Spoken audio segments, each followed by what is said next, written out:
Hello there, my name is Luis Chamon, and in this video I will go over a brief summary of my research plan to enable the autonomous engineering of complex systems. Now, traditionally, the design cycle of these systems has engineers specifying requirements, acquiring data, building models, and optimizing operational settings.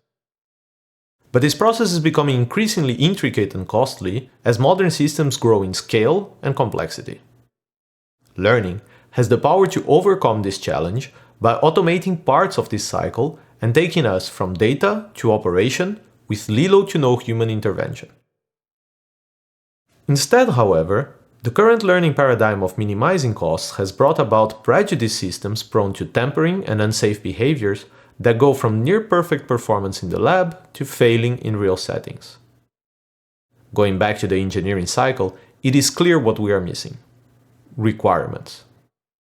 My research program will bridge the gap between learning and this autonomous engineering of complex systems vision by moving past the current paradigm towards one where we learn under requirements.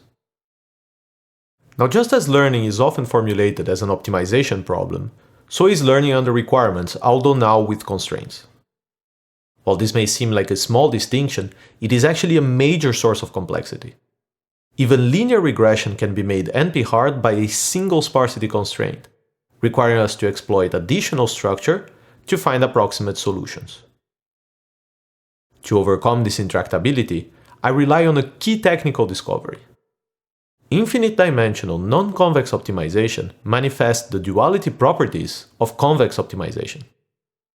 In fact, the infinite-dimensional counterpart of sparse regression is tractable and can be used to do off-the-grid compressive sensing, fit multi-resolution kernels, and learn Bayesian priors. This discovery has allowed me to show that despite appearances, constrained learning is not harder than unconstrained learning, and that it can often be tackled by solving only unconstrained problems, despite the lack of convexity. These results have been used to take on fair classification, robust image recognition, and safe reinforcement learning. Building on this foundation, my research program is guided by 4 questions.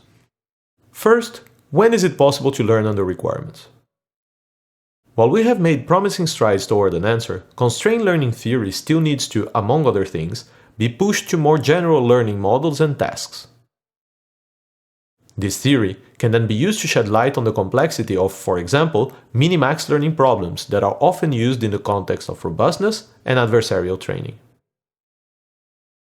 The next question in my research plan addresses how constraints in return affect learning complexity.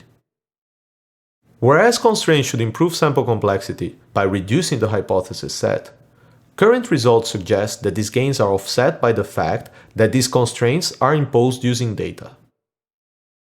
Understanding this trade-off allows us to separate the underlying learning complexity of the task from that of its requirements. Ultimately, these results establish when it is possible to learn not under requirements, but from requirements. I also want to address an even more basic question.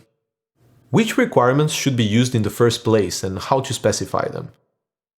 This is particularly important in the presence of conflicting requirements such as nominal versus adversarial performance, or ill-posed ones, such as which groups to protect in fairness. I will address this issue by enabling tasks to adapt to their learning conditions by evaluating counterfactuals of the form what would have been the performance if the requirements were relaxed or tightened. The goal of this direction is to adapt rather than resist disturbances, to enable resilience rather than robustness. After asking when and which, it is time to ask how. How can we learn under requirements in practice? While there is strong evidence that, as in the unconstrained case, stochastic primal dual algorithms yield good solutions for non-convex constrained problems, the theory in this case remains scarce. I intend to study this descent-ascent dynamics in the overparameterized setting by approaching high dimensionality from above, using variational duality results, rather than asymptotically from below.